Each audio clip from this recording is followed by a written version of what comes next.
best podcast, the Heidelcast. It's a Heidel minicast. And now, Scott Clark. Cases still matter. If the Heidelcast helps you, won't you help us keep it going? Please make the coffer clink by clicking on the PayPal link or by sending a check to Heidelberg Reformation Association, 1637 East Valley Parkway, number 391, Escondido, California, 92027.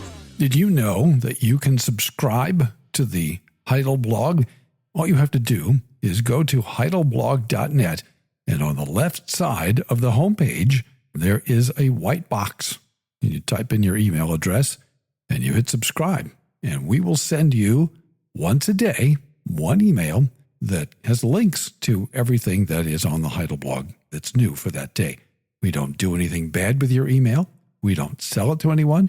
We don't give it away. We don't spam your inbox. We don't even solicit funds by email. We just send you good stuff. And we do it for free, thanks to the kind donors who support the Heidelberg Reformation Association. The Heidelcast. This is episode 9 in our series, Grammar Guerrilla. And in this episode, I want to continue my argument, my thesis, my contention that cases still matter in English. And you've heard me talk about this before, but I want to elaborate on it a little bit. As I said in the earlier episode, it wasn't very long ago, as recently as the 1950s, that the most remote public school student in America learned a little Latin.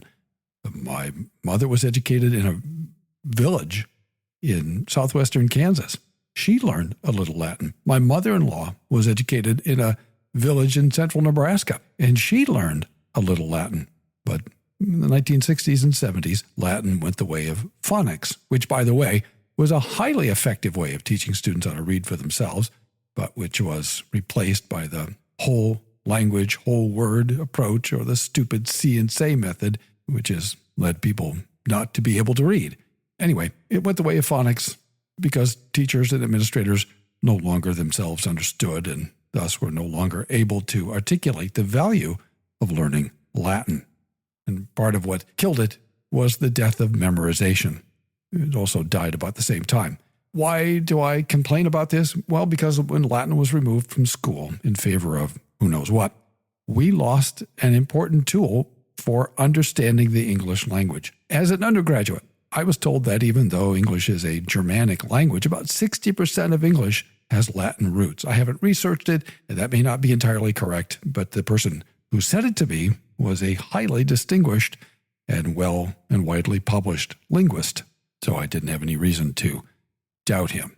When we quit teaching Latin, basically, we also stopped teaching students about cases in English. So what are cases and why do they matter? I've talked about this before, but I'm told that people need to hear things 3 times in order for them to remember it or for it to sink into the brain. Sometimes when I'm in class, and I get the sense that students are paying attention, I will just repeat what I said 3 times. And it's interesting, especially if it's something they should have written down.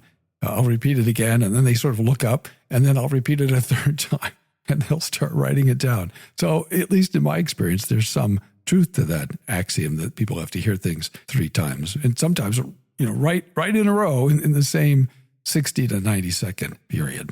So grammarians speak of cases to describe the function of different kinds of nouns and adjectives. We use different cases even if we're not aware of it. There's a subject case. In Latin, it's the nominative case. There is the direct object case. In Latin, it's called the accusative. There's the indirect object case, or the dative in Latin, and these are true of Greek, by the way, also. There's the instrument case in Latin, which is known as the ablative, which grammarians used to talk about it in Greek, too. They don't much anymore. The ablative case, by the way, is a lot of fun because it does a lot of things and can make things kind of interesting. And then there's the source or the possession case, which is known as the genitive. So here's an example. He, the subject, threw her, that's the genitive, ball, that's the direct object, against the wall, that's the indirect object. I'll do it again. He threw her ball against the wall. So each one of those nouns or pronouns belongs to a case.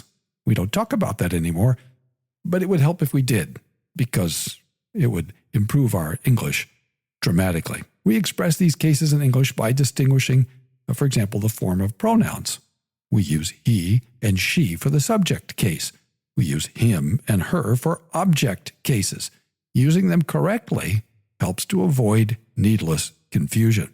So consider these sentences by Jonah Goldberg, whose writing over the years I've read and appreciated, and maybe one of the candidates to take up the mantle of William F. Buckley. At least he thinks so. In an essay some years ago on the hiring and firing of Kevin Williamson by The Atlantic, Goldberg wrote, Jeffrey Goldberg, no relation, courageously hired Kevin because he wants his magazine to be a public square for different points of view. Goldberg, that's Jeffrey Goldberg, is also fascinated with, open quote, homeless conservatives, close quote, in the era of Trump.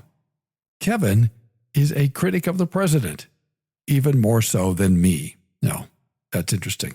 What Jonah Goldberg wrote is that Williamson is more critical of Jonah Goldberg than he is critical of President Trump. In context, however, it seems that Jonah meant to say that Williamson is more critical of Trump than Jonah is critical of Trump.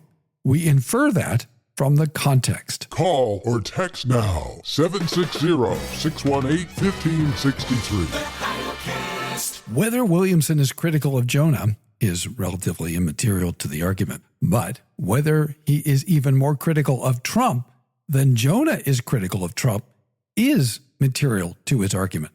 So Goldberg's third sentence is needlessly confusing because he used the wrong case of the pronoun. Instead of writing, and I quote, even more so than me, what he should have written is this, even more so than I. Had he used the subject case, I, instead of the object case, me, there would have been no confusion.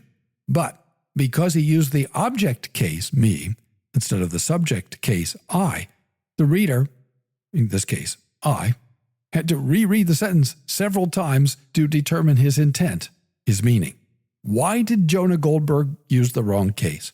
Well, perhaps because it's come to sound stuffy to use the subject when making a comparison. And I hear people doing this all the time, and I've been guilty of it myself. But the subject case is correct and clearer, and I can prove it from Scripture. Psalm 61:2. From the end of the earth I call to you when my heart is faint. Lead me to the rock that is higher than I. That's from the New American Standard. Why is the subject case correct here? It is because, as my friend Tom Martin, who now teaches at Wheaton College, pointed out to me in his car on the way to work back in 1994, the verb to be, I am, is implied. Lead me to the rock that is higher than I am, right? Not higher than me. The use of the object case in comparisons has become common colloquial speech. And in fact, I thought it was correct, and it was in that ride into work in Tom's car in 1994 when he explained this to me, and he's exactly right, and I was wrong. And it might be that in spoken English it's clear enough, but I'm not sure that that's true. But in this case, Goldberg's failure to use the correct case caused confusion. The bigger point is that we have been sold a mess of educational pottage in place of true education. Our local school district requires 40 credits of English and 10 credits in what they describe as fine arts or world language. By comparison, the district allows for 75 elective credits. And I don't know what's included in that number, but I do know what's not included, and that's Latin. The baby boomers complained endlessly, contributing to the death of Latin in public school, that few of them were ever going to use Latin after school. But that was never the point. Learning Latin was a way of teaching them how to understand their own language, and it also taught them how to memorize, which is really one of the major functions of math. And it would be really helpful if we would tell people that you have to memorize your alphabet. You have to memorize your multiplication tables. You just have to do that, even in an age of computers and smartphones. And it was also a way of opening their minds to new or old possibilities. For example, future seminarians who hope to learn Greek would do very well to learn Latin right now. After a couple of semesters of Latin, Greek will be much easier to learn. And when it comes time to learn Greek, one will already have all the categories in place and will understand how the language works. you're really, by that point, just learning Latin with funny letters. By learning Latin in school, children were learning how to learn. They were learning how to memorize. They were learning how to analyze a sentence. They were accumulating tools that they would continue to use for the rest of their lives, even though they forgot the Latin that they learned. By learning Latin, they were gaining a new window on their own or maybe their adopted language. Greek students in my school tell me regularly that by learning language, they are really coming to understand English for the first time. And they're doing this as graduate students. And when I tell them that who is in the nominative case, right, the subject case, and that whom is in the accusative or the dative case, that is the object cases, they understand instantly and they are able immediately to use them correctly because they have the categories to understand the difference between cases. Instantly, they are able to use the correct pronoun. They're able to speak and write more clearly. And is that not a major function of school, to enable students to speak and write more clearly? Well, obviously, to ask that question is to answer it. Thanks for listening. Tune in tomorrow for more from the Heidelcast, brought to you by Heidelberg Reformation Association.org. Don't forget, when the coin in the coffer clinks, the cost of bandwidth shrinks. Copyright Heidelberg Reformation Association. All rights reserved. This is a Heidel Media production. For this podcast, the Heidelcast.